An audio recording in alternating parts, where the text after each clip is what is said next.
Hi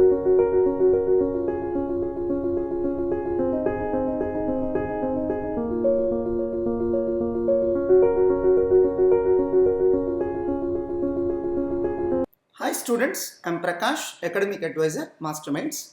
Here is a short video on how to prepare MCQs.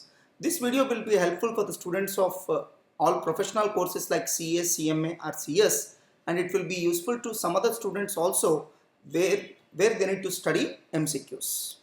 So generally in case of MCQs, what happens is large number of questions needs to be prepared. If you don't prepare in a scientific manner, it is not possible for anyone to prepare all the MCQs. So that's why here is a scientific approach for preparing MCQs. So first of all, let us see how to note down the key for MCQs. I have seen several students having a habit of putting a tick mark against the correct option in their material itself. What will happen if you follow that practice?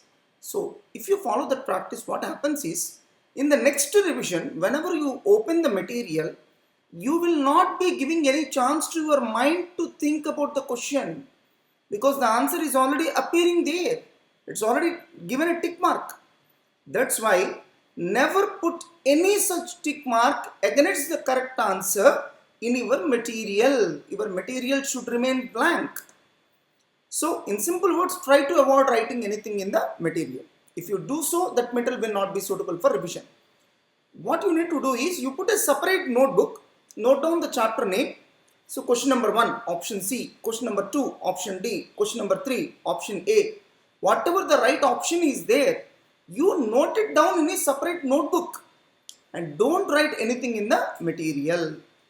Never revise the MCQs just by simply looking at the answer provided in the material. Several students have this bad habit.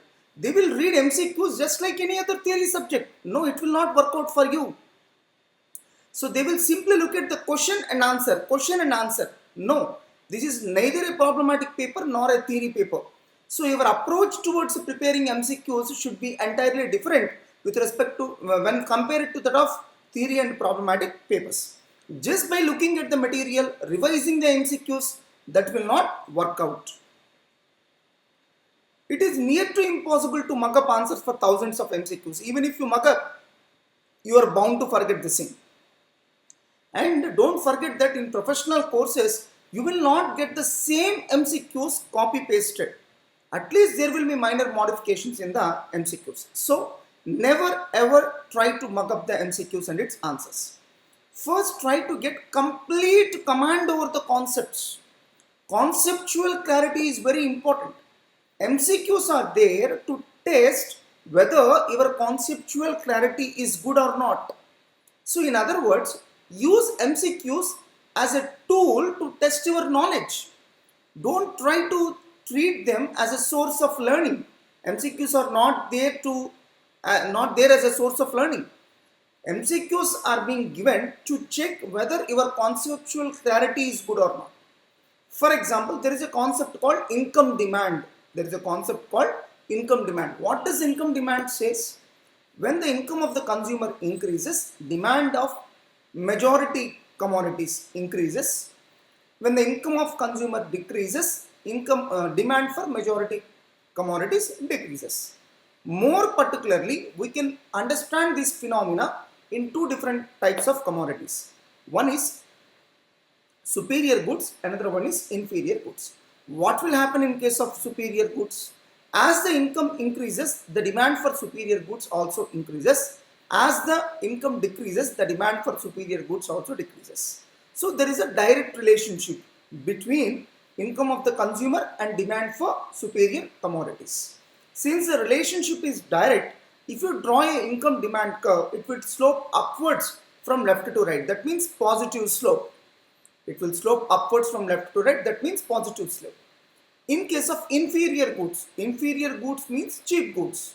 In case of inferior goods, as the income of consumer increases, demand for such kind of commodities decreases. As the income of the consumer decreases, then the demand for such kind of inferior goods increases. So there is an inverse relationship between income of the commodity and demand for that commodity in case of inferior goods. Since the relationship is inverse, The demand curve will slope downwards from left to right. That means negative slope. This is how you need to understand the concepts well. So I have read the concept of demand around 20-25 years back, but still I am able to remember. This is called conceptual clarity. You must have proper command over the subject. So after that you open the MCQs, but never try to directly open the MCQs. Students must read the nook and corner of the theory. In public exams, there are very good chances that MCQs are given from nook and corners of theory concepts. So, open your material, read and analyze each MCQ and take a separate rough notes and try to note down your answer in a separate notebook. So, you read question number 1. In your opinion, answer is option C. Write it down in a notebook. So, read question number 2. In your opinion, right answer is option A. Write it down in the notebook. Read question number 3. In your opinion, right answer is option D. Write it down in the notebook.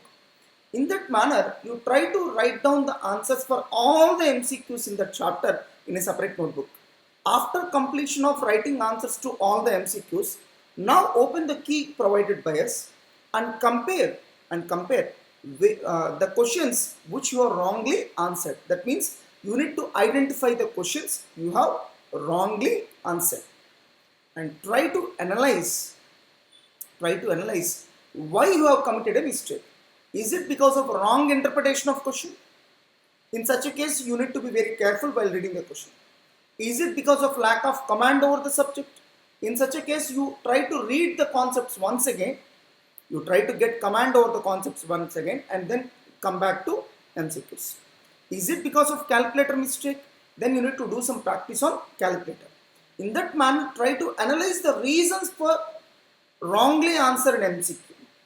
So why you have wrongly answered an MCQ? Try to analyze the reasons and see that you don't commit the same mistake again. So don't get frustrated if a particular topic or problem or MCQ completely puzzles you. That means if you get confused on a particular topic, don't get frustrated. Spend some more time in understanding the concepts. Put it aside and tackle it later on with a fresh mind. So identify the mistakes committed by you and analyze why and how you committed the mistakes and analyze the steps to be taken by you to see that you don't commit the same mistake again. With this, your mind gets fine-tuned and over a period of time, you can easily be able to identify the correct answer to each MCQ. So that means you need to identify what is correct, what is wrong to your brain. So after that, your brain gets fine-tuned and over a period of time, just by reading a question, you can clear-cut give the correct answer. The chances of giving wrong answer will come down. Your mind needs to be fine-tuned. So for that purpose, we must tell what is correct option, what is wrong option to your mind. Identify the MCQs which you feel to be very easy and does not require to be revised again and strike off such MCQs in the material. So while reading the MCQs, you may identify few MCQs to be very easy and which does not require any preparation again. Strike it off. Even while faculty is teaching the MCQs in the classroom, try to identify such easy MCQs which you feel not required to be revised again and strike off them while listening to the classes itself. That means your preparation has to get started in the classroom itself. If you feel few MCQs to be very important, then try to put a special symbol against those MCQs like star mark or some other symbol of your choice. That means easy MCQs, unimportant MCQs, strike off. Important MCQs, tough MCQs, star mark. In each revision, revise MCQs which are not striken off and you can ignore the MCQs that are already striken off by you. In every revision, you ignore the MCQs already striken off by you and revise only the remaining MCQs. In every revision, try to eliminate some more MCQs. That means try to strike off some more MCQs that were not striken off earlier. With this, you will be able to save at least 50% of your preparation time and thus you can pay more attention on important MCQs. After few revisions, whatever the MCQs left out, that is without striking off, all such MCQs shall be treated as very important.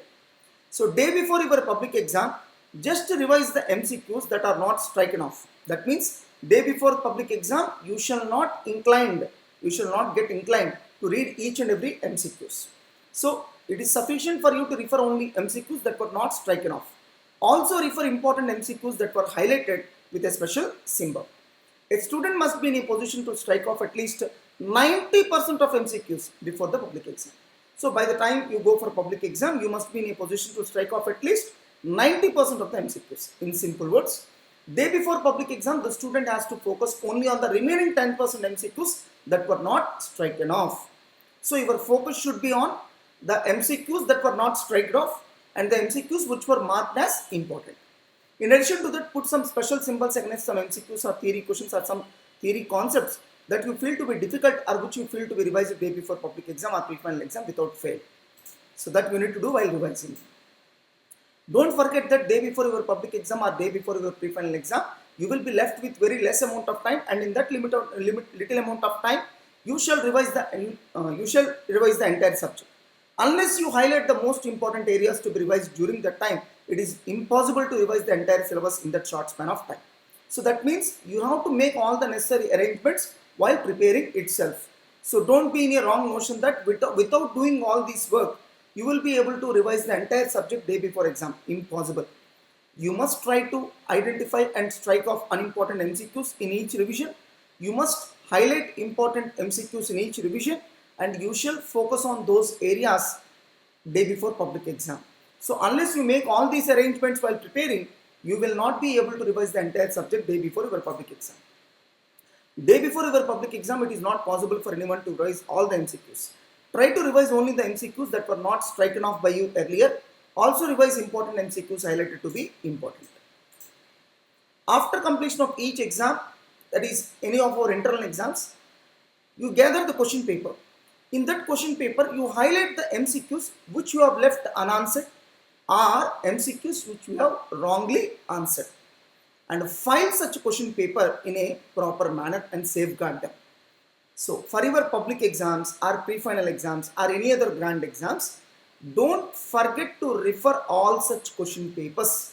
That means don't forget to revise all the MCQs which you have left unanswered and also MCQs which you have wrongly answered.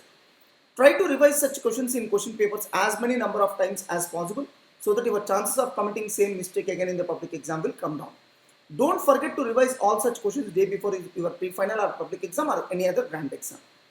Try to refer as many sources as possible so that you can come across wide range of questions. Because when you come across wide range of questions, it becomes easy for you to handle a new question in the public exam.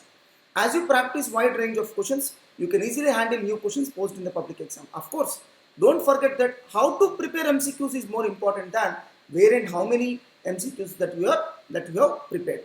Number is not important. The way you are preparing is more important. So these are the tips for you to improve your performance in MCQ subjects. All the best, my dear students.